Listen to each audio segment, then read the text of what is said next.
তামিলনাড়ুর নতুন মুখ্যমন্ত্রী হিসেবে শপথ নেওয়ার পরপরই একাধিক জনকল্যাণমূলক সিদ্ধান্ত ঘোষণা করেছেন অভিনেতা থেকে রাজনীতিবিদ হওয়া থালাপতি বিজয়। দায়িত্ব গ্রহণের প্রথম দিনেই তিনি 200 ইউনিট পর্যন্ত বিনামূল্যে বিদ্যুৎ দেওয়ার ঘোষণা দেন।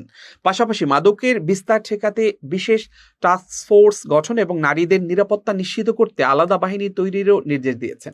চেন্নাইয়ে শপথ গ্রহণ অনুষ্ঠানের পর দেয়া প্রথম ভাষণে বিজয় তাঁর পরিচিত তামিল অভিবাদন এন নেঞ্জির তিনি বলেন, সাধারণ মানুষের প্রতিনিধি হিসেবেই তিনি কাজ করতে চান এবং রাজ্যের মানুষের মৌলিক অধিকার নিশ্চিত করাই তার সরকারের প্রধান অগ্রাধিকার হবে।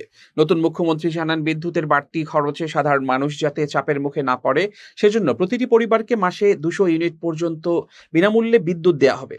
একই সঙ্গে মাদকের বিস্তার রোধে বিশেষ টাস্ক ফোর্স গঠন এবং নারীদের নিরাপত্তায় বিশেষ ইউনিট ও জরুরি সহায়তা হেল্পলাইন চালুর কথাও জানিয়েছেন তিনি।